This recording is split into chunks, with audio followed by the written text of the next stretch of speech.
Ramesh Fakori here with the IRA Club. We are here to discuss and talk about mastering the art of being a private money lender, whether it's your personal dollars or retirement dollars. Thank you very, very, very much. There was a quote that you had on there that is, I don't care about the deal. And I want to say that again, I don't care about the property. I care about the person that's signing on the promissory note. And the title of this presentation, I always have fun coming up with titles of it, and it's the power of no. And if you see what I did there, it's I bold and I underline the NO. I am industry famous for saying no, and I love it. I love it. I love saying no because us as private money lenders, we've got to pick and choose when we allocate our funds. To go out there, I had an old mentor of mine in the lending business say, and in the real estate investment business also, he goes, hey, you can't get deal horny. And if I offended anybody, forgive me, but he said it jokingly in the sense of you just can't go out there and just do deals just for the sake of doing deals. So as private money lenders, we have to get comfortable saying no. So a little about me. I'm a husband, a father of 3. I should take my own advice and tell my wife and kids no more often, but hey, that's all a part of spoiling them. I am a 4th-generation real estate investor. I do own properties myself. I've been lending for 20 years. Luckily, my mom told me to do it when I was young. I listened to her, and here we are still doing it. I lend both private money and conventional loans, and I've closed a whole bunch of loans and had fun doing it. I am Greek American. That's why we have the Greek flag and the Greek roots. The picture up top there, that is our hotel on Santorini Island. We built it back in 1980. It was the 7th hotel on the island. If you just look at the pictures there of all the other buildings, that's just the village. There are thousands of hotels on the island of Santorini now. And why do I have a coffee cup with a bike on it? Well, I love coffee. I love riding bikes. So why not put that slide? It just made sense. All right, raise your hand. Who believes this to be true? Awesome. Who believes this to be a half-truth? You're absolutely correct. It is a half-truth. For those of you that are on the call like I am that are married, knowing Valentine's Day is February 14th, what does that do for you? See, I can know it's Valentine's Day, but if I don't take the actions behind the knowledge that I know, buy my wife flowers, be sweet to her, take her to dinner, take the actions behind it, knowledge is not power. Knowledge plus action is power. So this is my invitation to you. I promise I'm going to deliver on some awesome nuggets that you didn't know about. And my invitation to you is to apply these within your business. What really matters when lending money? 2 things. A guarantor, noun, a person, organization, or thing that provides a guarantee, or the collateral, also a noun, something pledged as security for repayment of a loan to be forfeited in the event of a default. So we're going to go over 5 things: credit, income, assets, experience, and exit strategy. Our credit score is our numerical representation of our ability to do what we said we're going to do. We as lenders want to lend money to people that are going to do what they said they're going to do. I'm going to pay you back. Awesome. I want to work with you. People with good intentions make promises, but people with good character keep them. Credit score, it's a cheat code. It's a cheat code into, does the person that you're about to lend money to, do they do what they say they're going to do? Ladies and gentlemen, if people have a tendency of doing what they said they're going to do in one area, they tend to do it in all areas. See, when you have a good credit score, you have a track history of paying things on time, doing things on time. You also have a track record of making good judgment calls. I had a slide here that goes over 8 questions to ask about credit. I skipped it because we don't want to have this be an hour-and-a-half presentation. But if you are interested in getting the questions on the credit, I'm going to do the same with income, the same with assets, the same with experience, and the same with equity, I'd be more than happy to send you those questions as well. All right, Paul, I'm not going to ask questions. I don't want to do it. How can I pull a credit report? Well, we can do it because, again, licensed, bonded, insured mortgage company. Creditchecktotal.com charges for credit reports. It's a whopping $1. I would make your client pay for that. That's just how I am. Creditchecktotal.com. You can check credit reports. Also, annualcreditreport.com is a website given to us by the government that allows all of us to check our credit without inquiries against our scores. So if you want to know what your score is, go to annualcreditreport.com. You can pull your credit, and it doesn't ding against you as an inquiry. A little trick is there's 3 credit bureaus: TransUnion, Equifax, Experian.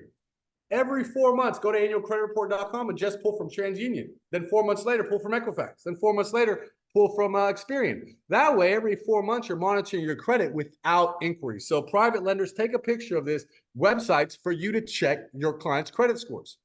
If a client doesn't want you to check their credit, or if you ask somebody, hey, what's your credit? 1 to a 10, 1 being the worst, 10 being the best, where would you rate it? And they say, I don't know. That's bad. Or they start explaining, then that's just, you just know the credit's not good there. Listen to the story, but I'm a credit score guy. Now, why credit score so much? It determines how much money I'm going to lend. My loan to value is tied to the credit score. See, the higher credit score you have, the more I'm willing to lend you. Well, Paul, why wouldn't you lend to someone with a 500 credit score? I will. I've done it repeatedly.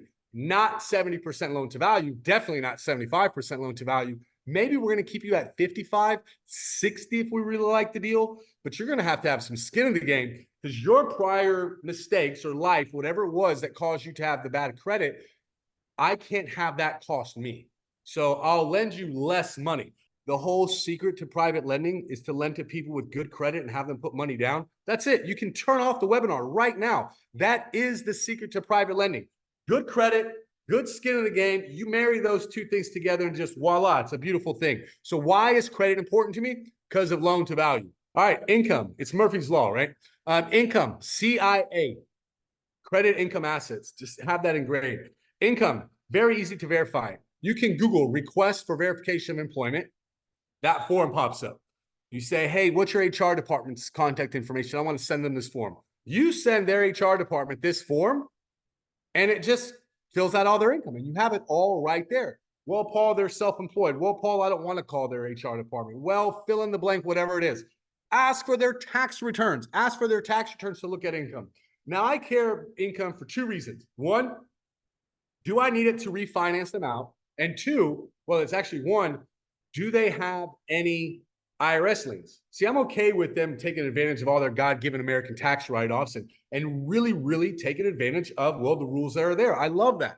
What I don't love is if they haven't filed their taxes and now Uncle Sam can put a lien on my property that I lent the money on. So the easiest way to find out about income is get the tax returns, not the tax transcripts. I said tax returns, not tax transcripts. What's the difference? Tax transcripts are like this big, tax returns are this big. You get more details in the tax returns. Why is income important to me? Because it tells me if things don't go right with this deal, how can I refinance them out? So that's a unique advantage I have, again, in being a traditional lender, is I know all the loan programs. I know the conventional loan programs, the FHAs, the VAs, the DSCRs, any new acronym they want to throw at us. Half of our business is traditional lending. The other half of our business is private money lending. So we're constantly chatting with Fannie Mae, with Freddie Mac, and figuring out their rules and what's coming out. And then when that comes out, it's, well, how does that impact our business? So we're always layering them on top of each other. But I'll give you a hint here. The most important question that you as a private lender want answered is, how do I get my money back? Well, if things don't go right, I want to, like, you can't sell the house. Well, okay, now we need to refinance you. Knowing the borrower's income knows I can get them a conventional loan or I can get them a non-conventional loan, what's referred to as Alt-A, alternative documentation, a DSCR loan. So now I can start preparing the client for, okay, well, your loan term's up. We either need to extend or we need to refinance. Here are your options. So again, I care about income because it tells me what the exit strategy options are outside of me just extending my loan. Assets. I get asked, Paul, what's the most important of all this? Assets, without a doubt. In banking, we have a saying, when the sun's out, we give you an umbrella. But once it starts raining, I want you to return it to me. And I think that is hilarious because banks are always there when, well, you don't need them. And then often when you need them the most, like when we have a change in the market, they tend to tighten up their guidelines. They tend to tighten up how they're going to lend money. And you see it happening now. You saw it happening last year. So assets to me is the most important because it tells me how big my client's umbrella is. Because the more assets they have, they can start thunderstorming outside, but they've got a big umbrella. See, when someone is remodeling a house and they start tearing out sheetrock and now they have to rewire the electric, well, I don't want them to call me. Because if they call me, that means they don't have money to do it themselves. And if I need to lend them the money, because now I'm in a pickle, right? If I've lent money to somebody that doesn't have the money to rewire the house, I have a choice here. I can not give them money and risk that the project takes longer, and time kills deals. So the longer the project takes, the more things can go wrong. Or two, I have to now lend the client more money. Electrical does not add value to a house. Your house is supposed to have electrical, meaning after the house is repaired, you don't get to go around and say, well, mine has new electrical. Well, it's supposed to have electrical, it's supposed to have plumbing, it's supposed to have a roof that functions. So when these items come in that don't add value to the property, I don't want to over leverage myself. So when it comes to assets, I want to be very clear what assets are. They're stocks and bonds, they're savings accounts, or they're property owners. It's not a credit card. It's not a car. It's not a boat. It's not all these liabilities. It's how much liquid available assets do you have? Well, Paul, my other lender doesn't count our IRA funds. I think that's kind of asinine. I get why they don't. They don't because they can't touch them. So lenders, when they can't touch your IRA funds, our IRA money is protected. But it speaks to the character of the person. When I go to try to lend money to somebody and I'm like, hey, how much do you have in your checking and savings account? They're like 40 grand. I'm like, okay, I don't know. I'm a guy that I want them to have at least 50,000 after closing. So if they have to bring 30 to closing, they need to start with 80. So if they tell me 40, I'm like, okay, well, how can we make this work? And I go, what about your IRA, your 401k? And they go, I have about 400 grand. I'll lend to that person all day long. Like, and why? Well, how mature of a person is that? To where, and how responsible of a person is that to where they've set these saving standards and measures in place to where they've saved that much money. Again, I'm all about the guarantor. I'm all about the person that is signing the promissory note. How do you verify assets? Guys, very, very easy. Girls, very easy. Bank statements. Bank statements. You verify it with bank statements. Send me your bank statements for the last, I'm a 90-day bank statement guy. So I want to see the history. Oscar, who's a loan officer with us, amazing human being. He's doing a loan right now. It's a $515,000 loan. And he says, Paul, the clients have $210,000 in their bank account. So I love this deal. Let's go. So we're moving the deal forward. I look at the bank statements and I see he's got 70 in there. What's going on? Well, he's about to sell a house and he's going to get 140. Isn't that different than having $210,000 just in your bank at all times, as opposed to getting 140 from the sale of a house on there? There's two arguments to be made. One is, well, Paul, it's $210,000. I get that. The other is how much of that 140 is spent? Because we get paid on the 1st and 15th, and then we have to pay bills out of that. How many bills does he have to pay out of that $140,000? And then how much is truly going to be left over for our deal? Look, we're going to do the deal because the guy has assets. It makes sense. But we have to ask those questions and get a true financial picture, which is why I want 90 days. So when you're in the arena and you're fighting, this is sent unto heavens, this is keep them on earth. So the movie got it wrong, most do. But why do I care so much about assets? Am I doing the deal or am I not doing the deal? Am I doing the deal or am I not doing the deal? Because if you don't have assets, earlier when I mentioned when they come to me for the exception, they start with credit score, it's because they already have money in the bank. Because if they don't have money in the bank, forget about it. I do not want to lend money to somebody who may not pay me back or doesn't have a shot at paying me back. I have lent myself over 600 loans in the last 6 years. I have 6 foreclosures. That's less than a 1% foreclosure rate. Over 80% of our clients have a 700 plus 40 credit score. Over 80+% of our clients have $100,000 liquid assets. Our secret sauce is who we lend money to. Now, next is experience. I love this slide. Knowledge, dots, experience. We're connecting the dots. I mean, just a very clear visual of what knowledge is and what experience is. I will lend to people with experience. Well, Paul, what if they haven't done a fix and flip? I don't mean fix and flip experience. I would much rather lend to a 55-year-old who's bought in 4 houses, who's had 6 jobs, who's raised 2-3 children, and that has a 680 credit score, that's never fixed and flipped a house before, versus a 23-year-old who is now working on their second flip and is about to do a 3rd flip with me. So I choose life experience, and of course the real estate experience matters. In that scenario I just described, I'd probably lend to both of them if the numbers are good and they check out. Paul, how can I check and see if they have experience? This one's easy. Ask for the HUD. I love the guy or gal that shows up with the big book and goes, look at my fix and flips. Look at my, and then you're sitting at a networking event, you're going through and you're going, wow, that's a really nice color you chose there. You don't even know if that's their fix and flip. They could be showing you their cousin's book. They could have gone and gotten pictures from Pinterest, right? You don't know. You know how you know they did a deal? You say, show me the HUD. The HUD is the closing disclosure for when, listen up here, it's for when you bought the property and you sold the property. Because I want to know it was you that bought it, and I want to know it was you that sold it. Because so many times, and I've done this, I've said, hey, I'm a fourth generation real estate investor. Someone is showing you the work of somebody else, and you're making a decision based on somebody else's work, not the person that you're lending money to.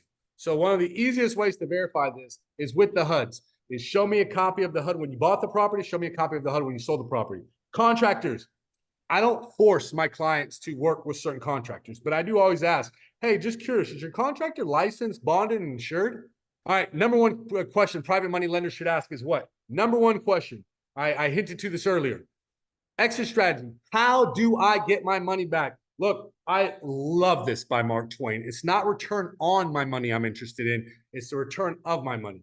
First, let's talk. How am I going to get my money back? Then let's talk about how much money I'm going to make. And often I see private lenders and investors, they're caught up in so much, how much money do I make? How much money do I make? That 150-page document that you have to sign that says, we're not responsible for everything. You skip over that because you're so deal horny to bring that back that you're just blinded by the returns and not, do I get my money back? If you want help, if you want support, advice, guidance, texasnotes.com is a website we have. It's in the process of being redone right now. And we're really, really excited about that. We've redone Blink Lending and Investments, I think 7 times over the last 6 years. And we're now just doing Texas Notes for the 2nd time over the last 7 years. Some private lending opportunities. Look, we sell notes is what we do. So I'll originate a loan. And then what I'll do is I'll turn around and sell the note. So if you're someone on the webinar watching it and you have IRA money or you have funds that you want to allocate out there, this is how we present our private lending opportunities. This is a deal that we've already funded. So if you want to get added to our email list, I'll show you where you can do that. And when we when we lend money, that money comes out of our bank account. And when that money comes out of our bank account goes down. And then we do another loan, it goes down again. And then we do another loan, it goes down again. Well, unless we get our money back, we can't do other loans. That's just how lenders work. So what we'll do is we'll originate the loan, we'll fund it, and then we'll turn around and sell the note. So when we sell the note, we present it as a private lending opportunity. And always give you the address and then exit strategy. What is the client's intention? This client is to buy and keep this property as a rental. And then we'll give you the loan terms to the borrower. So total loan amount to our borrower is $480,000. We have a $150,000 rehab budget. The ARV is 660. It's a 73% loan to value. So we don't like to go above 70%, but I wanted to show you one that we went a little higher than we normally do and that we lent a little more money than we normally do, just to show you the one-offs and not just the pretty ones. What's really important is I want you to pay attention to how much money the client brought as money, skin in the game. They brought over $100,000 of their own money to closing. On a scale of 1 to 10, how likely do you think this client is to walk away from this deal, to let it foreclose, knowing that they're going to lose $100,000? See, it's something to walk away from upside, but you're not going to walk away from your own money. The next things you're going to see are loan terms to you, the private lender. So we tier how we pay back, how we pay our rates. In this example, if you're buying 50 to 100,000, we're paying 7%. 100 to 150, we're doing 7.5%, and then 150 plus, we're doing 8%. We've since introduced that if you buy the whole note, and let's say it's over 400,000, you buy the whole note, we'll pay you 9%. So not only do you have more protections because you own the whole note, but you also get paid more. Then after that, we go into some really cool things that we do as to, well, if we're charging 10.99 and we're paying you 8, what are we doing for that 3% spread?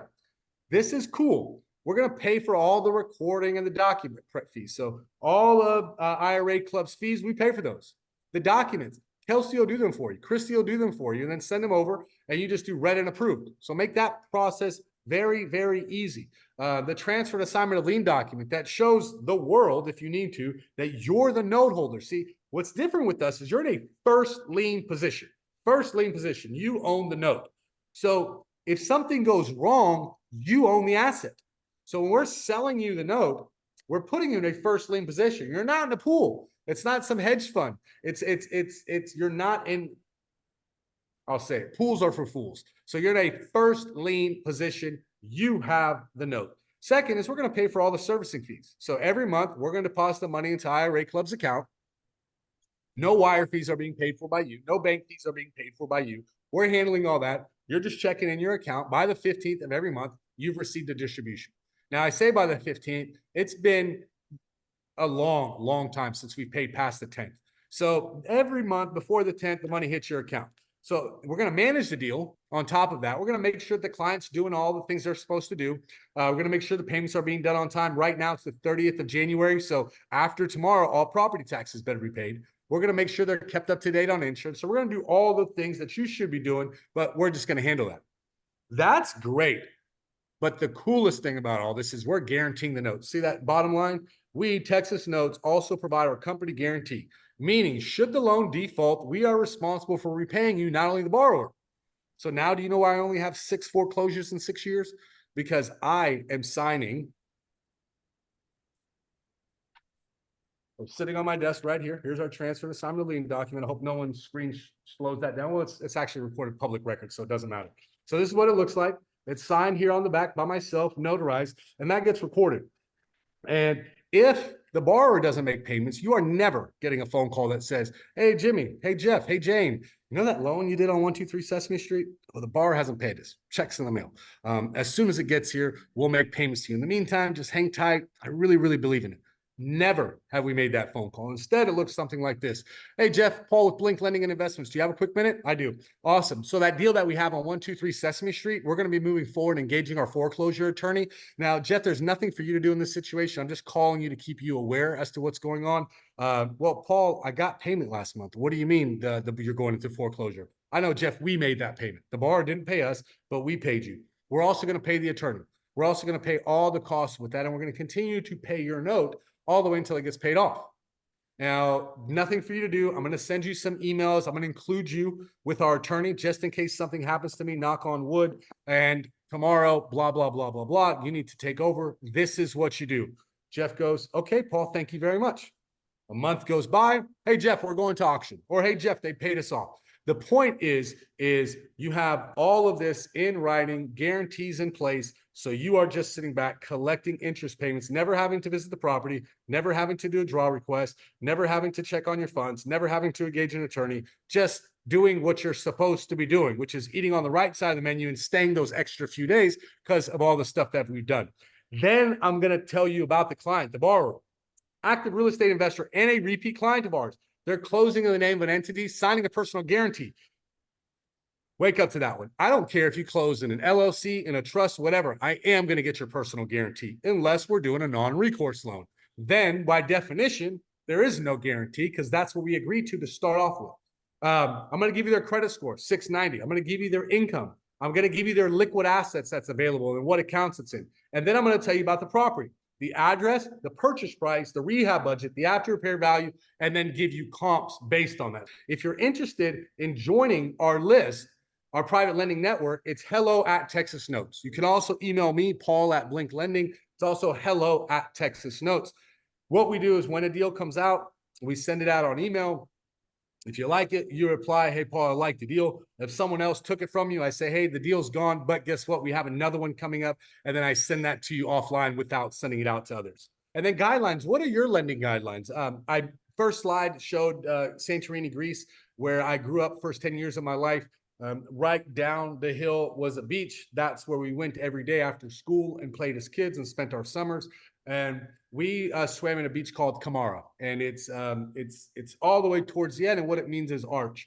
And it was around a mountain, and on the other side of the mountain is another village. So to get to the other village, you have a choice. You can drive way across, which takes about 25 minutes. You can go up and down the mountain, which, you know, if you have a donkey, do it. Or you could take a boat and go around the mountain. Well, that where we swam is where all the boats would come in all the time. And they have these buoys that are out there that would always guide the boats and say, this is where you come in. The boats always came in through the buoys. They never went outside of the buoys. As a lender, never lend outside of your guidelines. Your guidelines are your buoys. Do you, as a private lender, have your buoys set in place? If you don't, let's hop on a phone call. I promise we'll get them knocked out. It's much easier than you think. All right. So for the person that's been rolling their eyes during this presentation, going, gosh, credit scores, income assets, he has all these rules. Like, I will never lend money based on that. Okay, don't. But I ask you this question. If you know the answers to those questions and those answers aren't that favorable, and then while you're getting those answers, you're going, Paul would never lend to this client. Don't you think that's your cue to charge them more money? Like, if you know they have a bad credit score, if you know they don't have assets, if you know they don't have income, and you're still going to lend them money, don't you think that a higher risk client deserves higher terms? And then on the other side, well, Paul, this is my favorite question I get asked. Paul, how do you get all these clients with all those rules? Well, in order to get the client that you want, you have to be the company that your client wants. So I'm not nickel and diming them with a bunch of junk fees. I'm not charging them interest on their undrawn rehab budget. I'm not charging them prepayment penalties. I'm not charging them wire fees. I'm not charging them all those fees that irritate and annoy the dickens out of qualified clients. See, I don't want to get nickel and dimed. And I think there's people like me out there too that don't want to get nickel and dimed.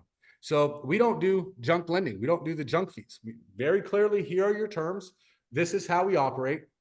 And it's worked very, very well for us. If you'd like to give me a call directly, Efcharisto, that is how you say thank you in Greek, Efcharisto, or you can just go F Harry Stowe. And that's how you say it very easily. F Harry Stowe. One of the reasons why we do like Paul, Texas Notes, Blink Lending is their doors are open for you. They don't like, just like me, you guys are more than welcome to talk to me. Our entire team schedule calls with anybody. Ravi, it's always a pleasure, buddy.